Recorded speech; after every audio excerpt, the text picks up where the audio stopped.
Hello everyone, सत श्री अकाल साਰਿਆਂ ਨੂੰ। ਤਾਂ ਬਿਜ਼ਨਸ ਸਟੱਡੀਜ਼ ਦੇ class 11 chapter number 10 international business ਦੇ ਵਿੱਚ ਲਾਸਟਲੀ ਆਪਾਂ ਡਿਸਕਸ ਕੀਤਾ ਹੈਗਾ ਐਕਸਪੋਰਟ ਟ੍ਰੇਡ ਬਾਰੇ। ਐਕਸਪੋਰਟ ਟ੍ਰੇਡ ਦਾ ਕੀ ਮੀਨਿੰਗ ਹੁੰਦਾ ਹੈ, ਆਬਜੈਕਟਿਵ ਕੀ ਹੈ ਐਕਸਪੋਰਟ ਕਰਨ ਦੇ ਪਿੱਛੇ ਤੇ ਐਕਸਪੋਰਟ ਦਾ ਪ੍ਰੋਸੀਜਰ ਕੀ ਹੈ। ਅੱਜ ਦੇ ਲੈਕਚਰ ਦੇ ਵਿੱਚ ਆਪਾਂ ਡਿਸਕਸ ਕਰਨ ਵਾਲੇ ਹਾਂ ਇੰਪੋਰਟ ਟ੍ਰੇਡ ਬਾਰੇ। ਕੀ ਹੁੰਦਾ ਹੈ ਆਬਜੈਕਟਿਵ ਤੇ ਪ੍ਰੋਸੀਜਰ, ਉਹੀ ਤਿੰਨ ਚੀਜ਼ਾਂ।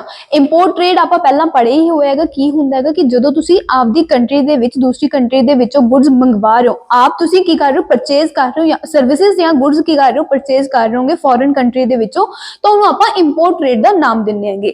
Import trade refers to buying goods and services from another country. Generally countries prefer goods that domestic countries not able to produce as efficiently as foreign country is able to। ਜਦੋਂ ਤੁਸੀਂ goods and services ਨੂੰ purchase ਕਰ ਰਹੇ ਹੋ ਕਿਸੇ foreign country ਦੇ ਵਿੱਚੋਂ, ਉਹਨੂੰ ਆਪਾਂ इंपोर्ट ट्रेड ਦਾ ਨਾਮ ਦਿੰਦੇ ਹੈਗੇ। ਜਨਰਲੀ ਕੀ ਹੁੰਦਾ ਹੈਗਾ, ਸਿਰਫ ਉਹੀ goods ਜਾਂ services ਲਿੱਤੀਆਂ ਜਾਂਦੀਆਂ ਹੈਗੀਆਂ, purchase ਕੀਤੀਆਂ ਜਾਂਦੀਆਂ foreign country ਦੇ ਵਿੱਚੋਂ ਜਿਹੜੀ ਕਿ ਆਪਣੀ home country efficiently effectively produce ਨਹੀਂ ਕਰ ਸਕਦੀ, ਜਿੰਨੀ effectively efficiently ਉਹ ਦੂਸਰੀ ਕੰਟਰੀ ਉਹਨਾਂ ਗੁੱਡਸ ਨੂੰ ਪ੍ਰੋਡਿਊਸ ਕਰ ਸਕਦੀ ਹੈਗੀ। ਆਬਜੈਕਟਿਵਸ ਆਫ ਇੰਪੋਰਟ ਟ੍ਰੇਡ ਕੀ ਨੇਗੇ, मीनिंग समझ आ गया। To speed up industrialization. हुण जो भी रिसोर्सिस, देखो रिसोर्सिस आपां नूं पता है कि लिमिटेड नेगे, किसी कंट्री दे विच कोई रिसोर्स ज़्यादा है, किसी कंट्री दे विच कोई रिसोर्स जो है वो तुहानूं ज़्यादा मात्रा दे विच मिलूगा।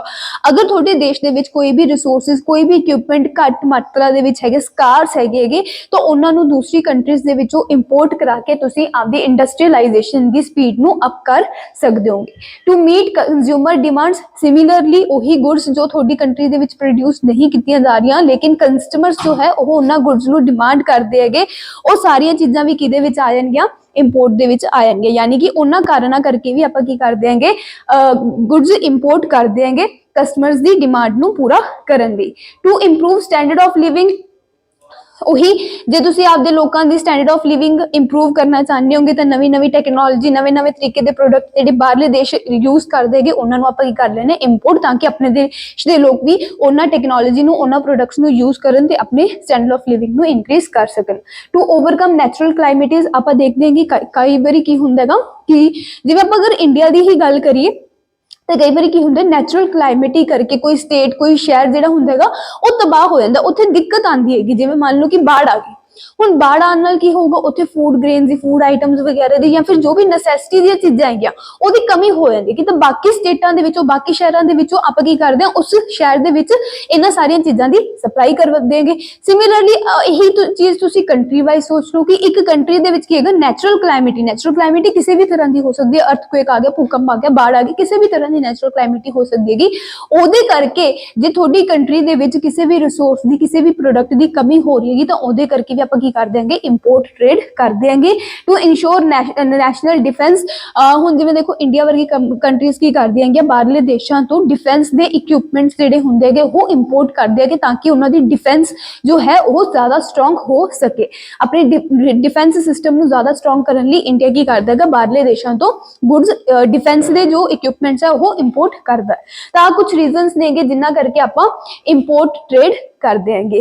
इंडस्ट्रीलाइजेशन नूं स्पीड अप करन लई, कंज्यूमर्स दी डिमांड नूं पूरा करन लई, कंज्यूमर्स दा स्टैंडर्ड ऑफ लिविंग इंक्रीज करन लई, नैचुरल क्लाइमेटिस तो ओवरकम करन लई ते नैशनल डिफेंस नूं इंश्योर करन लई आपां की करदे, इंपोर्ट ट्रेड करदे।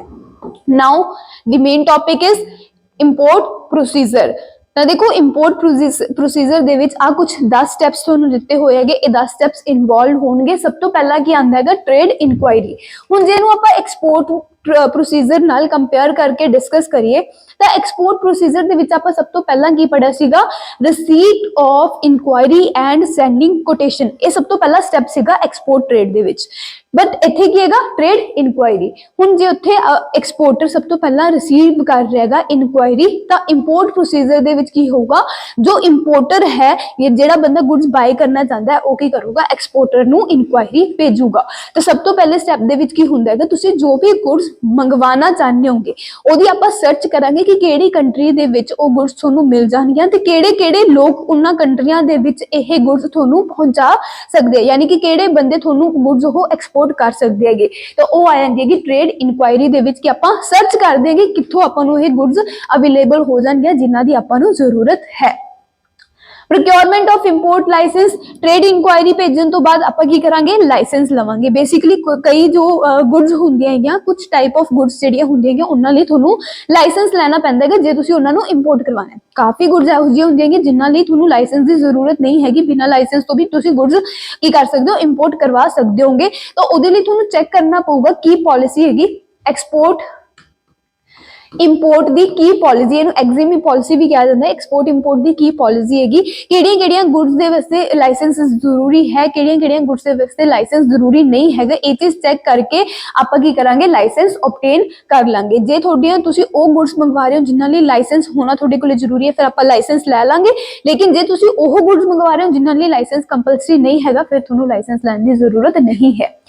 ਲਾਇਸੈਂਸ ਲੈਣ ਤੋਂ ਬਾਅਦ ਆਪਾਂ ਆਬਟੇਨ ਕਰਾਂਗੇ ਫੋਰਨ ਐਕਸਚੇਂਜ। ਹੁਣ ਦੇਖੋ ਤੁਸੀਂ ਕਿਸੇ ਦੂਸਰੀ ਕੰਟਰੀ ਤੋਂ ਸਾਮਾਨ ਮੰਗਵਾ ਰਹੇ ਹੋਗੇ, ਉਹਦੇ ਪੈਸੇ ਆਪਾਂ ਦੇਣੇ ਹੋਣਗੇ।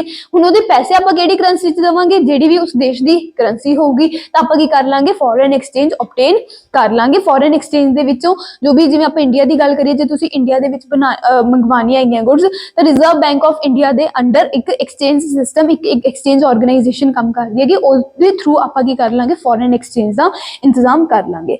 ਦੈਨ ਉਸ ਤੋਂ ਬਾਅਦ ਪਲੇਸਿੰਗ ਇੰਡੈਂਟ ਔਰ ਆਰਡਰ, ਇਹ ਸਾਰੀਆਂ ਚੀਜ਼ਾਂ ਕਰਨ ਤੋਂ ਬਾਅਦ ਆਪਾਂ ਕੀ ਕਰ ਦਾਂਗੇ, ਐਕਸਪੋਰਟਰ ਕੋਲੇ ਆਰਡਰ ਪਲੇਸ ਕਰ ਦਾਂਗੇ। ਆਰਡਰ ਪਲੇਸ ਕਰਨ ਤੋਂ ਬਾਅਦ obtaining letter of credit. Letter of credit ਆਪਾਂ ਪੜਿਆ ਸੀਗਾ ਐਕਸਪੋਰਟ ਪ੍ਰੋਸੀਜਰ ਦੇ ਵਿੱਚ ਵੀ, ਕਿ ਲੈਟਰ ਆਫ ਕ੍ਰੈਡਿਟ ਇੰਪੋਰਟਰ ਦਾ ਬੈਂਕ ਇਸ਼ੂ ਕਰਦਾ ਹੈਗਾ ਐਕਸਪੋਰਟਰ ਨੂੰ, ਉਹਨੂੰ ਸਿਕਿਉਰਿਟੀ ਪ੍ਰੋਵਾਈਡ ਕਰਨ ਲਈ, ਉਹਨੂੰ ਗਰੰਟੀ ਪ੍ਰੋਵਾਈਡ ਕਰਨ ਲਈ ਕਿ ਇੰਪੋਰਟਰ ਤੁਹਾਡੀ ਪੇਮੈਂਟ ਦੇ ਵਿੱਚ ਡਿਫਾਲਟ ਨਹੀਂ ਕਰੂਗਾ। ਤਾਂ ਉਹ ਬੈਂਕ ਤੋਂ ਆਪਾਂ ਕੀ ਕਰਨਾ ਹੈ, ਲੈਟਰ ਆਫ ਕ੍ਰੈਡਿਟ ਤਿਆਰ ਕਰਵਾ ਲੈਣਾ।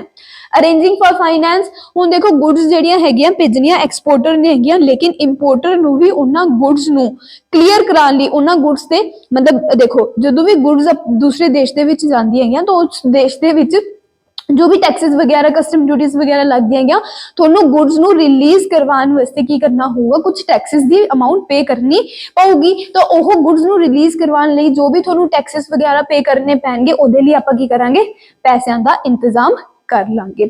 ਜੋ ਵੀ ਡਾਕੂਮੈਂਟਸ ਵਗੈਰਾ ਆਪਾਂ ਨੂੰ ਨੈਸੈਸਰੀ ਚਾਹੀਦੇ ਹੋਣਗੇ ਗੁੱਡਸ ਰਿਲੀਜ਼ ਕਰਵਾਉਣ ਲਈ ਜਾਂ ਟੈਕਸਿਸ ਦੀ ਪੇਮੈਂਟ ਕਰਨ ਲਈ, ਜਿੰਨੇ ਵੀ ਪੈਸੇ ਚਾਹੀਦੇ ਹੋਣਗੇ ਉਹਨਾਂ ਦਾ ਆਪਾਂ ਇੰਤਜ਼ਾਮ ਕਰ ਲਾਂਗੇ ਅਰੇਂਜਿੰਗ ਫॉर ਫਾਈਨੈਂਸ ਦੇ ਵਿੱਚ। फिर आ जाता है रिसीप्ट ऑफ शिपमेंट एडवाइस। जो ही एक्सपोर्टर जो है गुड्स शिप कर दूगा तो वो इंपोर्टर ਨੂੰ एक शिपमेंट एडवाइस भेजूगा। शिपमेंट एडवाइस ਦੇ ਵਿੱਚ पूरी डिटेल होगी, जो उन्हें बिल ऑफ लेडिंग लिता होगा शिपिंग कंपनी ਦੇ ਵਿੱਚੋਂ, इनवॉइस वगैरह सारियां डिटेल्स होणगियां कि उन्हें किस शिपिंग कंपनी थ्रू कदों गुड्स भेजियां गईयां ते कदों इंपोर्टर कोले गुड्स पहुंच जाणगियां, वो सारी डिटेल होगी शिपमेंट एडवाइस ਦੇ ਵਿੱਚ। रिटायरमेंट ऑफ इंपोर्ट डॉक्यूमेंट्स, देखो हुण ये सारी शिपमेंट एडवाइस भेजन तो बाद जिहड़े नैसेसरी डॉक्यूमेंट्स एक्सपोर्टर प्रिपेयर करदा हैगा, जिवें कि हो गया सर्टिफिकेट ऑफ ओरिजिन हो गया, ठीक है, या फिर होर अदर डॉक्यूमेंट्स जिहड़े भी इंपोर्टर नूं चाहीदे होणगे आपदियां गुड्स रिलीज करवाउण लई, वो सारे डॉक्यूमेंट्स की हैगे एक्सपोर्टर इंपोर्टर नूं भेज दूगा। प्लस बिल ऑफ एक्सचेंज जिहड़ा वो तैयार करदा हैगा, वो बिल ऑफ एक्सचेंज भी इंपोर्टर नूं भेज दिता जाऊगा।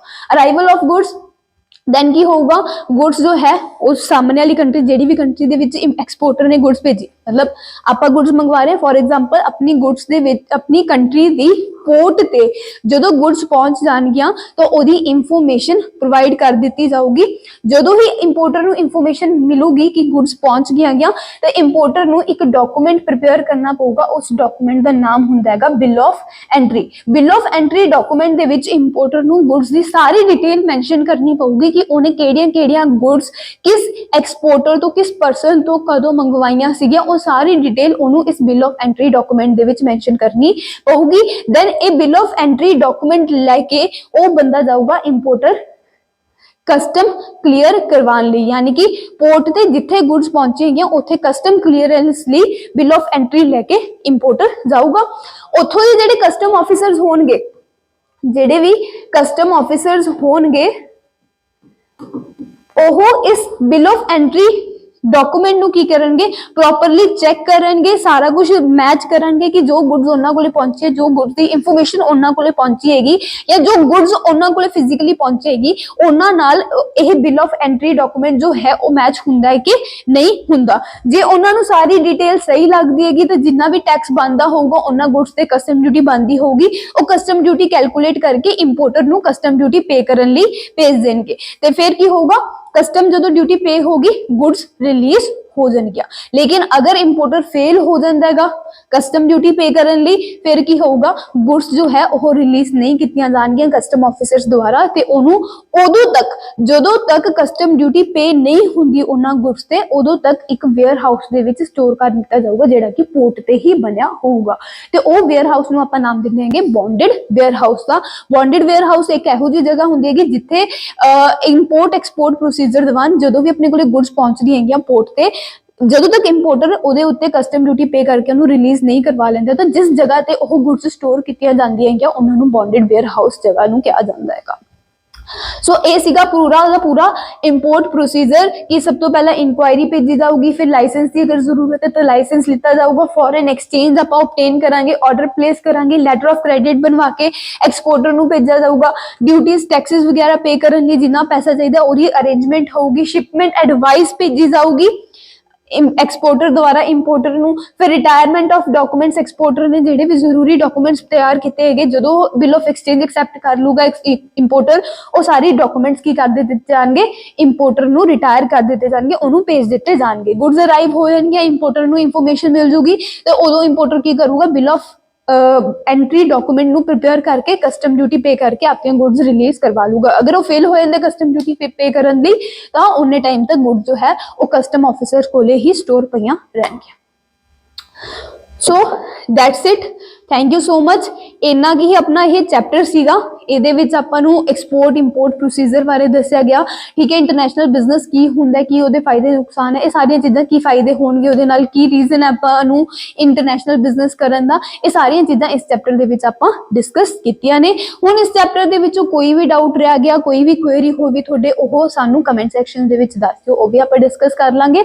And thank you so much, have a good day.